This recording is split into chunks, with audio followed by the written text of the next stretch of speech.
500 ans, hisser la grande de l'aventure, pour voguer vers son destin, sur les océans, comme dans tous ses rêves d'enfant. Vaillant capitaine, sur la mer profonde, il partit vers l'inconnu et découvrit le nouveau monde.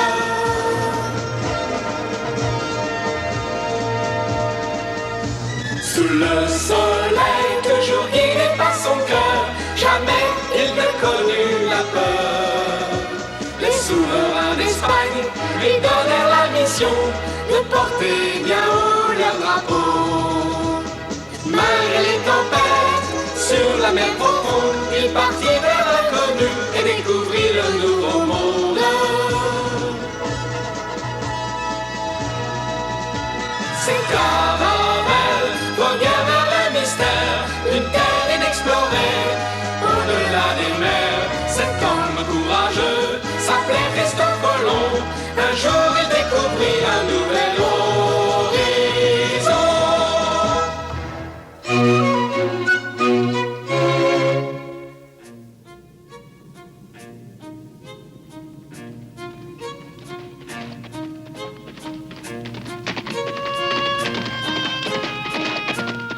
Christophe Colomb quitta Séville pour rejoindre la reine Isabelle. Celle-ci, en effet, venait de se rendre à Santa Fe, d'où elle dirigeait le siège de Grenade. À cette époque, le dernier bastion des morts était Grenade. La cité était au bord de la capitulation. Après 8 mois de siège, elle subissait des attaques répétées des soldats castillans et des soldats aragonais. En outre, les morts qui défendaient la place n'étaient pas tous d'accord entre eux, ce qui affaiblissait leur résistance. La redoute qui est là-bas est très importante pour la défense du château.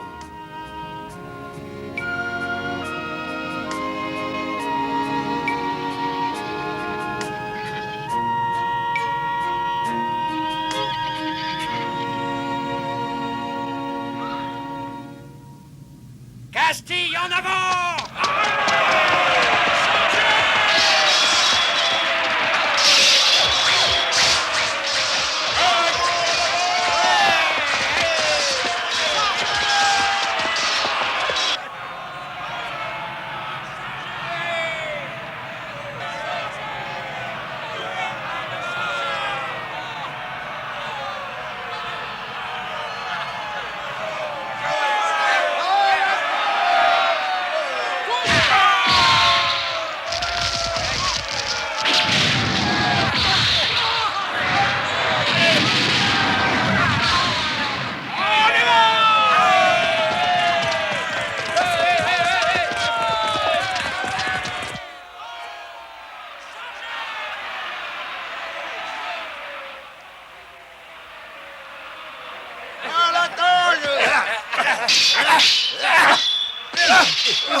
Fini?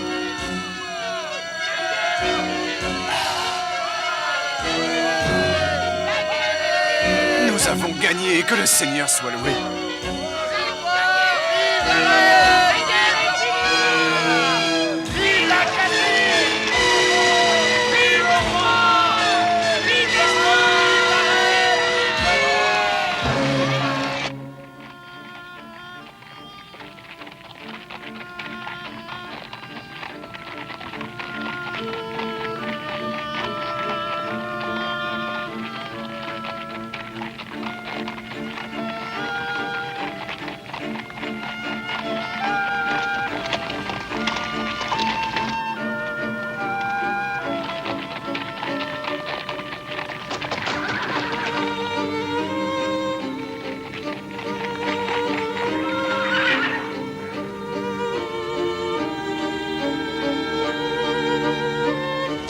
Le 2 janvier 1492, Grenade se rendit et le roi Boabdil remit la clé du château de l'Alhambra aux rois catholiques Ferdinand et Isabelle.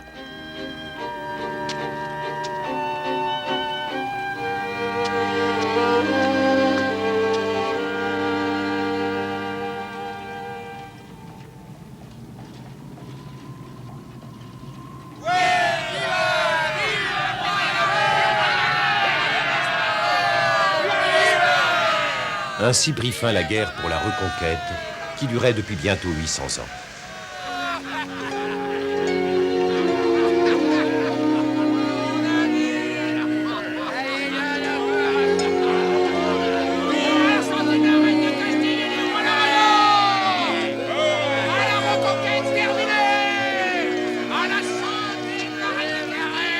Vous arrivez au moment opportun, messire Christophe Colomb. Toute la cour est dans la joie de la victoire. Cette longue guerre est enfin terminée. La prise de Grenade est un événement magnifique.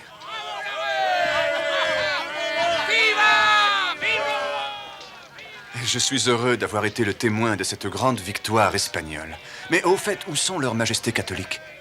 Ils sont allés prier dans l'église de Grenade, mais je les attends d'un instant à l'autre. Veuillez entrer sous cette tente, il y a déjà beaucoup de gens qui attendent et que je dois voir. Permettez-moi de vous présenter messire Colomb. Et voici messire Santangel, le trésorier d'Aragon, qui est très intéressé par votre projet de voyage. Cette dame est la marquise de Moya, la première dame d'honneur de la reine. Je vous l'ai déjà présenté. Heureuse de vous revoir, messire Colomb. Très honoré, marquise. Et voici le mari de la marquise de Moya, le marquis Cabrera. Le marquis est le conseiller du roi Ferdinand. Je vous assure que tous les nouveaux chrétiens de la cour, comme le seigneur Santangel, vous soutiendront pour que votre voyage sur la mer Océane puisse se faire. Merci à vous tous. Je crois que le temps est venu pour que le roi et la reine acceptent votre projet. En effet, tout doit bien aller maintenant que la reconquête est terminée.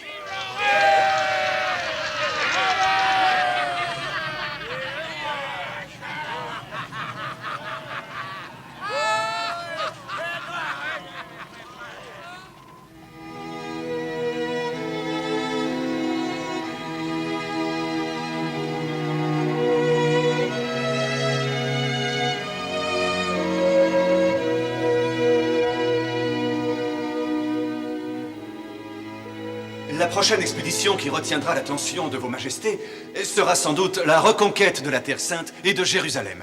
Celle-ci sera financée facilement après l'ouverture de la route des Indes par l'ouest. J'en fais le serment. Je ferai l'impossible pour ne pas décevoir vos majestés. Nous voudrions une précision, messire Colomb. Avez-vous calculé combien de temps il vous faudra pour atteindre les Indes après votre départ d'un port de Castille ouvrant sur le grand océan? Il me faudra d'abord environ 1 semaine pour atteindre les îles Canaries. Mais cela demande un vent favorable et la permission de vos majestés catholiques. Ce n'est pas une réponse très précise. Je comprends.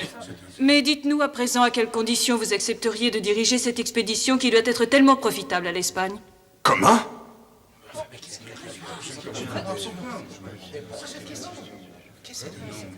Nous vous en prions, parlez franchement.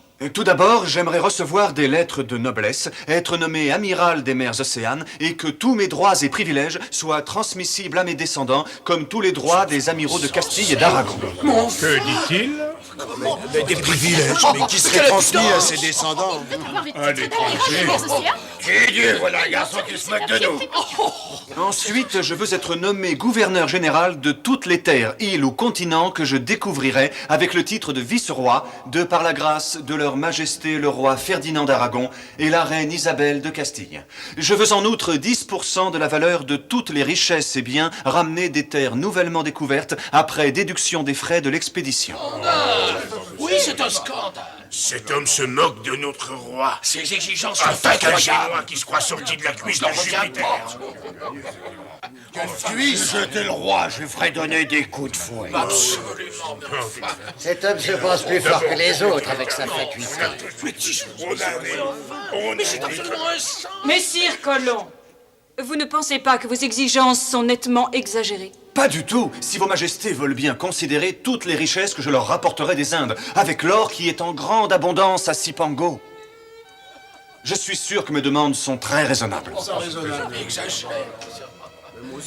Ce méprisable étranger se moque de nous. Il veut faire partie de l'aristocratie et en plus, il espère revenir multimillionnaire de ce voyage à l'Ouest. Il a de l'audace et de l'impudence d'oser se présenter ainsi devant nos souverains. Dans le fond, il prend un risque tellement On grand. ne peut pas lui accorder ce qu'il demande, il se prend pour ce qu'il n'est pas. Oui, imaginez tout ce qu'il va demander.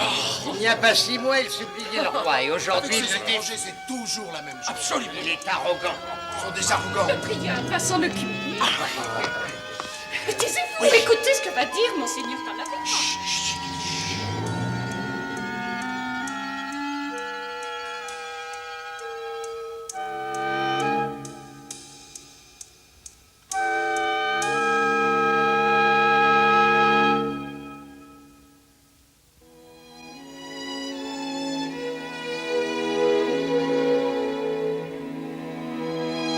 Messire Colomb, en finançant votre expédition océane, nos souverains vont dépenser une somme considérable qui grèvera le trésor royal. En outre, c'est l'honneur du trône et de la nation qui repose sur votre succès.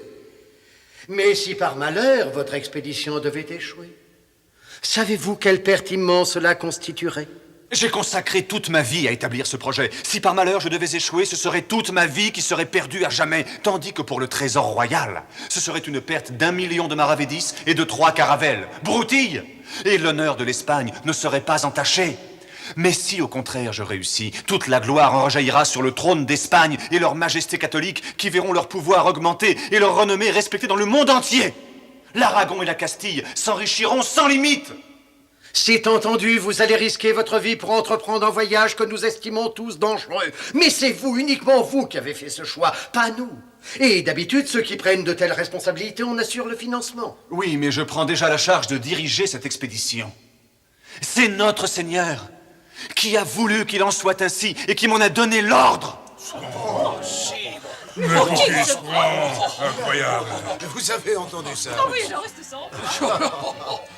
Mais quelle impudence! Très bien, puisqu'il en est ainsi, je vais me charger moi-même de trouver le 8e des fonds nécessaires pour payer les frais de l'expédition, le reste venant du trésor. En contrepartie, je veux recevoir un 8e des bénéfices de l'expédition. Quelle cupidité! Et quelle impertinence, il blasphème le nom du Seigneur. Il est évident que cet étranger ne pense qu'à lui-même. Qu'on l'arrête. Absolument, faut qu'on l'arrête. Un étrange! Quel orgueil! Ce n'est que de l'orgueil!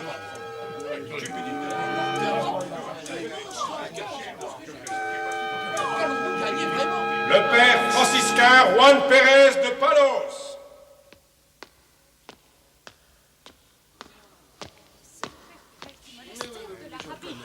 Mais qu'est-ce qu'il vient faire ici? Il va parler. Vos Altesses royales, puis-je vous féliciter très sincèrement pour la libération de la cité de Grenade qui termine la reconquête. Oh, Père Pérez, voulez-vous approcher? oh, mais certainement, Votre Majesté.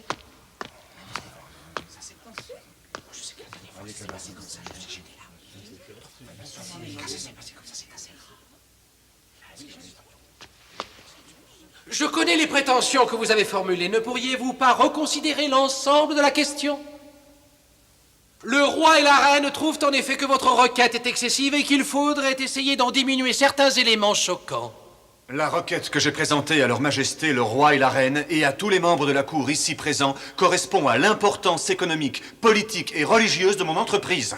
En conséquence, je refuse catégoriquement de reconsidérer le contenu de ma requête. Cette fois, il est allé trop loin. Nous en avons assez entendu. Faut l'expulser du pays. Il faut le jeter dans un cachot. Considéré comme un hérétique. C'est un scandale. Mais le roi et la reine sont trop bons. Mais pour qui se prend-il?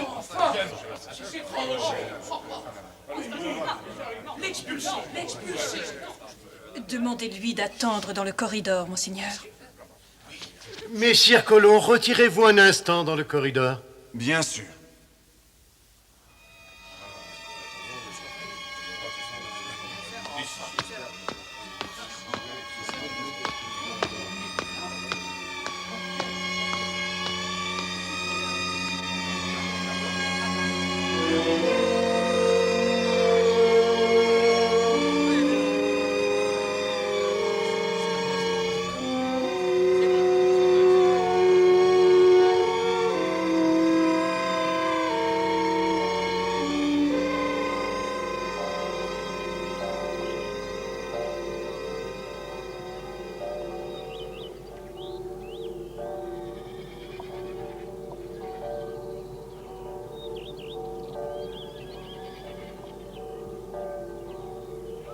Messire Colomb,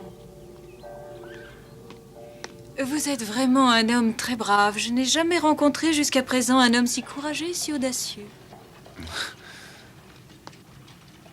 Messire Colomb.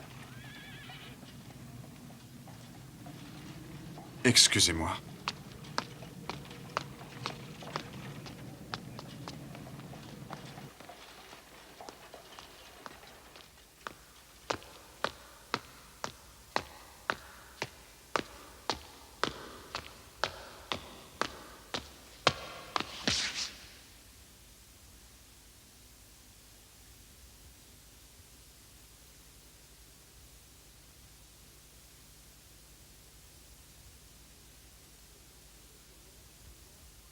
Messire Christophe Colomb,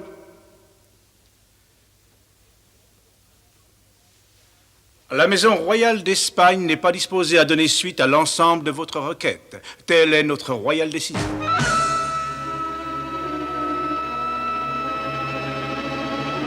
Vous pouvez disposer.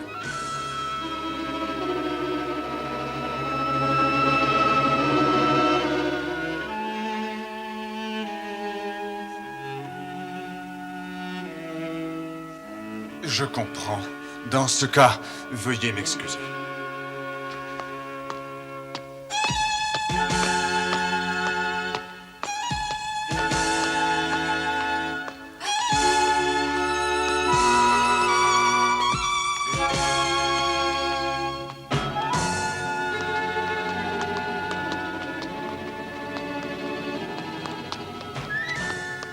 Mon ami, je suis vraiment désolé. Mais dites-moi, que comptez-vous faire à présent? Je crois que je vais partir pour la France. Notre Seigneur Jésus-Christ vous envoie une nouvelle épreuve. Vous n'avez plus de chance en Espagne, mais ne vous découragez pas. Nous prendrons soin de Diego. Revenez le voir dès que possible. Merci, mon père. Donnez à Diego toute l'affection que je ne peux pas lui donner. Que le Seigneur vous protège.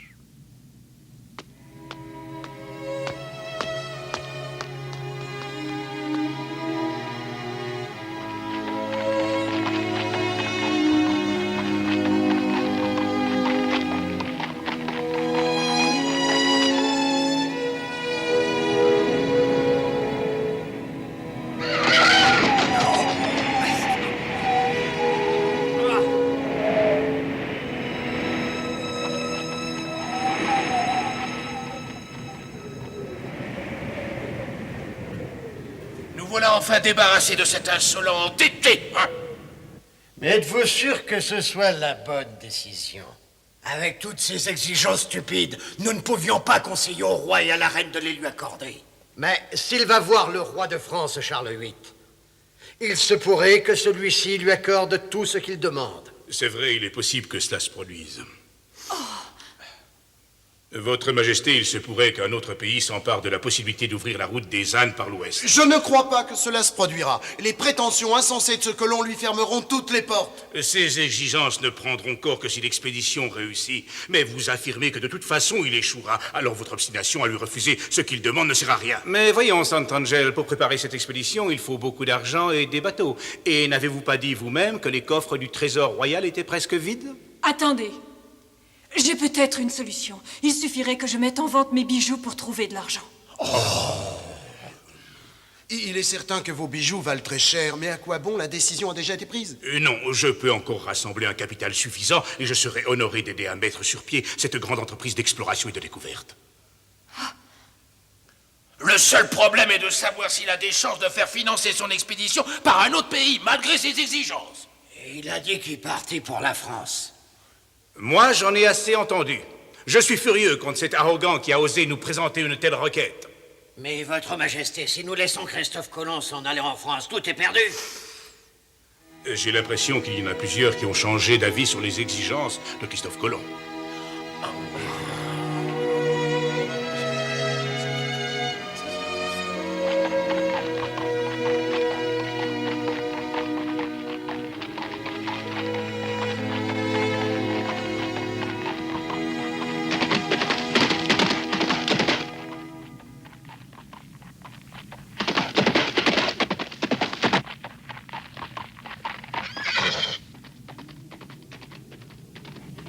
Hey, attendez, Christophe Ça y est, on me poursuit.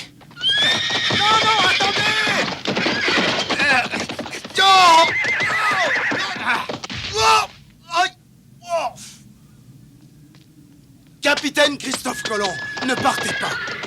J'ai à vous parler. Comme voulez-vous? Laissez-moi passer. Plus personne n'a besoin de moi dans votre pays. Mais je vous apporte un message de la reine Isabelle. Elle pense qu'elle va pouvoir autoriser la mise en route de votre grande entreprise. Elle accepte vos demandes. Qu'est-ce que vous dites? Sa Majesté la reine Isabelle a ordonné que vous retourniez immédiatement au château.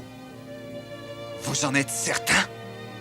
J'ai reçu l'ordre de vous rattraper pour vous en informer. Mais dépêchez-vous, le roi et la reine vous attendent.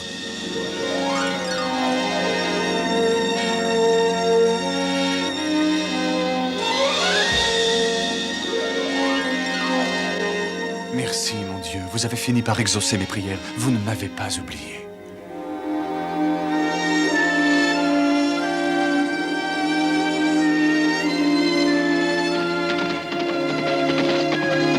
J'ai gagné!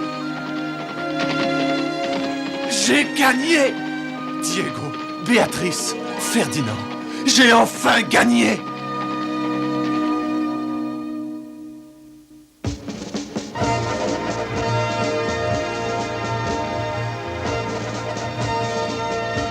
Christophe Colomb, il est à 500 ans, il c'est la grand vol de l'aventure, pour voguer vers son destin, sur les océans, comme dans tous ses rêves d'enfant.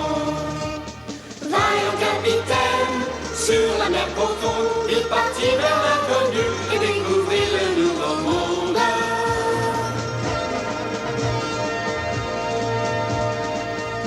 Sous le soleil, toujours guidé par son cœur, jamais il ne connut la peur. Les souverains d'Espagne lui donnèrent la mission de porter bien haut leur drapeau. Malgré les tempêtes, sur la mer profonde, il partit